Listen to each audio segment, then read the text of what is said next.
Hello everyone. If you like what I'm doing here, please consider subscribing, liking, and commenting. It would really help the channel out quite a bit. Thank you very much.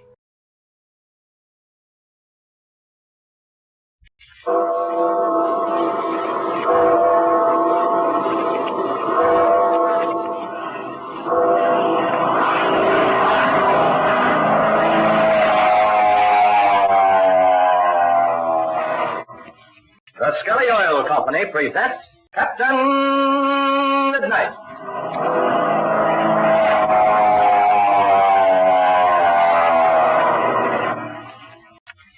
Captain Midnight, brought to you every day, Monday through Friday, at the same time, by the Skelly Oil Company, Skelly Jobbers and Dealers. Say, fellas and girls, I've just had the biggest thrill of the season. I've just seen the new burnished bronze Medal of Membership of Captain Midnight's new 1940 Flight Patrol. That marvelous Medal of Membership that I've been telling you about, with the thrilling three-blade spinning propeller and the mysterious new secret password. And not only that, but I actually have one of them here in my hand right now. And is it a beauty? Boy, it's still hot almost. It's one of the very first ones finished. I guess I know now what a marvelous thrill you're going to get the first time you see your very own spinning propeller Medal of Membership.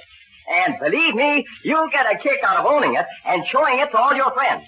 Oh, but say, I want to show you just how this spinning propeller works. Now, I'm going to spin it for you now, right here on the table. Now listen. There. You hear that? Now, let's see where it stops.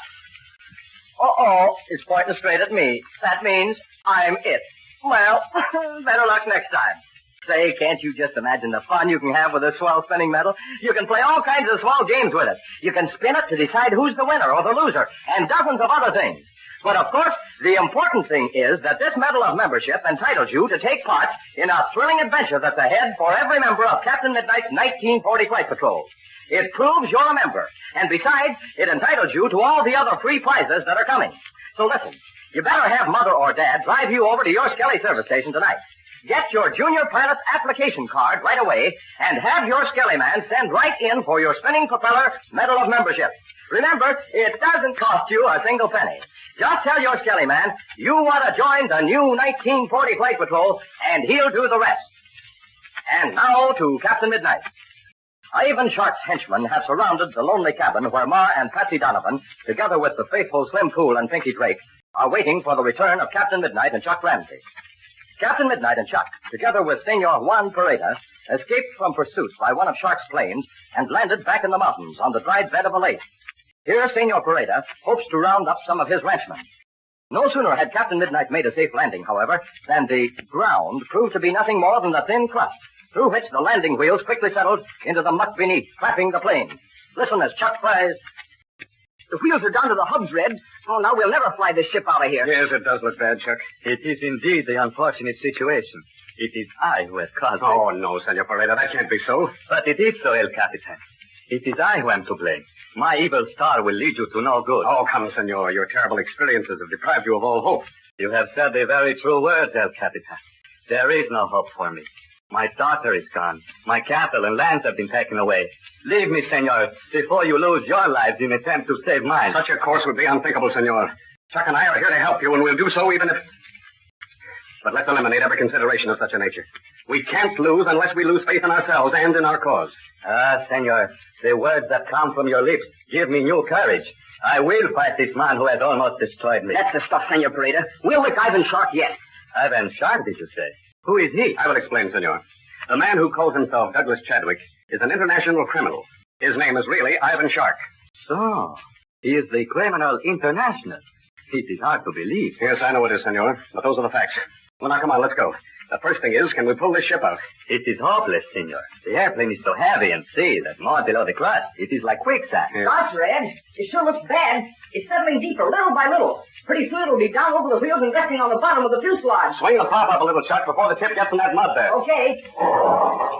You will not be able to fly the airplane. Is that not so? I'm afraid we're going to have a hard time getting the ship into the air, Senor. At least not without some help. Could we get the ship off at all, Red? Well, that's something we'd have to determine, Chuck. If we could pull this plane out of the mud, I might be able to take the ship off, unless this crust gets thinner out toward the middle. But first, how can we pull the plane out? If we can find my men, Senor, they will help you. There's an idea, Red. How soon will you know whether your men are around here or not, Senor? If they are here, El Capitan, they will gather late in the night. Very well. Now, here's what we'll do, Chuck. It's now about the middle of the afternoon. 3:30 to be exact. Mm-hmm. We'll go over to Senor Pereda's hunting lodge. Then tonight, after darkness sets in, we'll make our way down to the cabin where the others are waiting for us. Si, senor. That will be quite possible. You will go up over the mountain to the west, and then down the canyon on the other side. As long as you keep in the canyon, you cannot lose the way, because the canyon takes you to the cabin. Couldn't we start right away? No. That is not the wise thing to do. This Chadwick, Ivan Shark, you call him, he's manner down that way. In the blackness of the night, you will have the better chance. Gosh, I guess that would be better.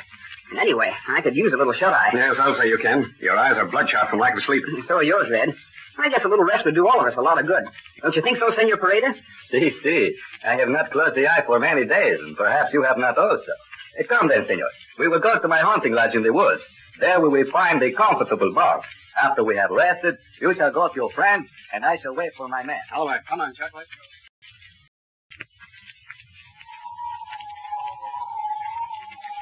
Chuck.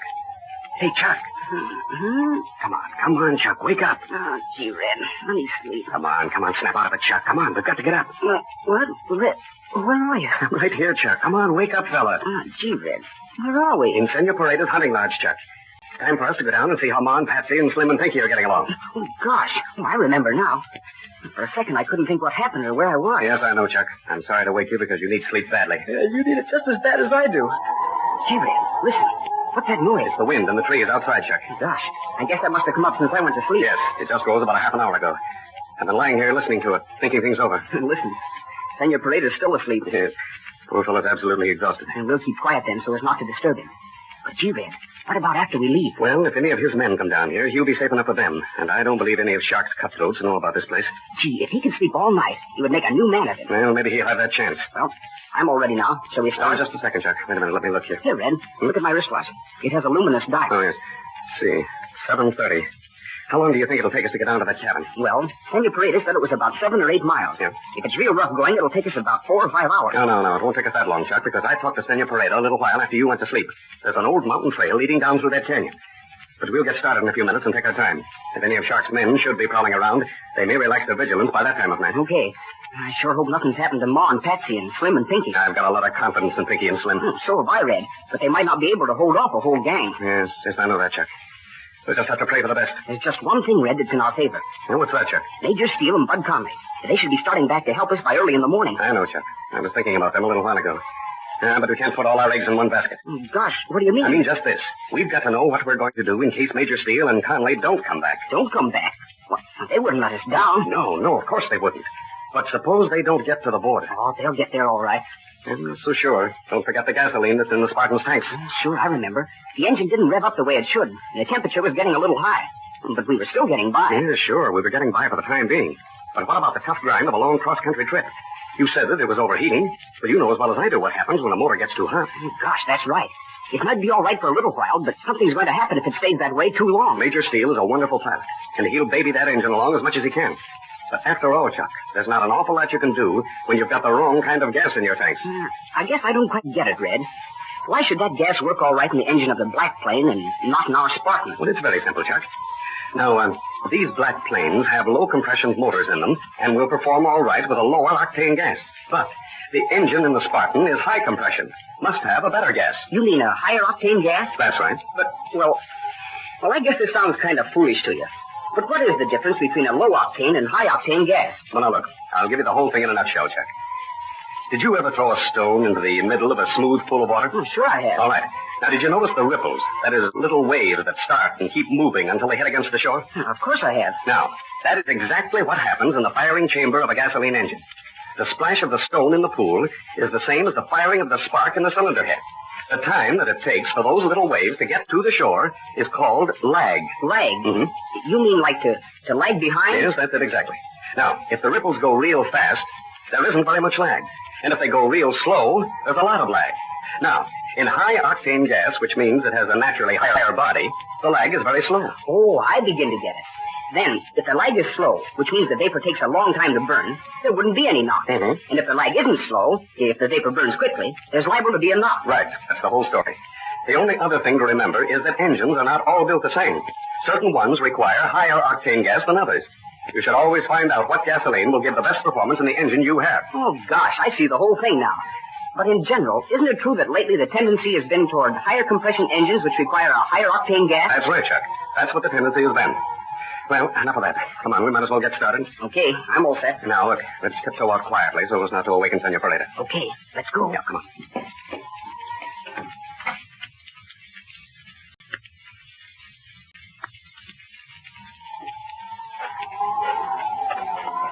Easy, Chuck. Easy, not so fast. Right you are, Red.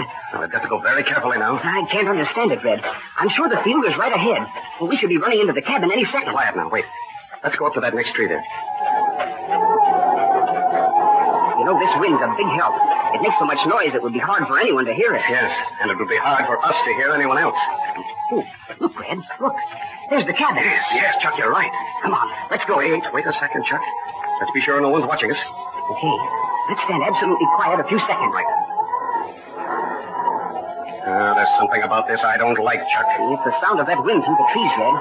I never heard anything so spooky in all my life. You're right. It sort of sends chills down my back. I can't see a sign of anything, Chuck. Well, come on. We're going to make a break for the door. Okay, I'm ready. Now, let's don't make any more noise than we have to. Well, Andy, you go first, and I'll be right behind you. All right, go ahead. Go on. We're almost there. Right. Right around the corner now. Here we are. Blazing beacons, Red. The door's wide open. Chuck, stop. Don't go in there. Listen, Red. Listen to that.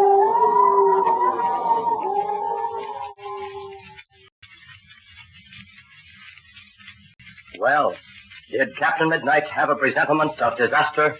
What is the meaning of the open door? Are Ma and Patsy, together with the faithful miners Pinky Drake and Slim Pool, still inside? Or is some enemy crouched in the blackness, ready to spring? Strange and mysterious events are ahead. Don't miss them. Tune in next Monday to Captain Midnight. Say, no doubt you'll be out in the family car with Mother and Dad sometime tomorrow or Sunday. And here are two things you'll want to do. First, you'll want to stop by your Skelly service station for a tank full of Skelly Aeromax gasoline. Because Skelly Aeromax is a high-octane gasoline for modern motors, just like Captain Midnight was explaining to Chuck in today's program. And Aeromax ethyl gasoline is even higher in octane. Your Skelly man will tell you which one is best for your car. Then the other thing you'll want to do is to join the new 1940 Flight Patrol. Your Skelly man will give you your junior pilot's application card right away and send right in for your spinning propeller Medal of Membership. Remember, it doesn't cost you a penny. So see your Skelly man and join the new 1940 Flight Patrol tonight. Now don't forget to tune in again Monday, same time, same station, for further transcribed adventures of Captain Midnight. Brought to you by the Skelly Oil Company, Skelly Jobbers and Dealers. What is the significance of the weird cry which rings out over the sobbing of the wind? And what caused Captain Midnight to stop so suddenly? Be sure to listen Monday. Until then, this is Don Gordon, your Skelly man, saying goodbye and happy landing!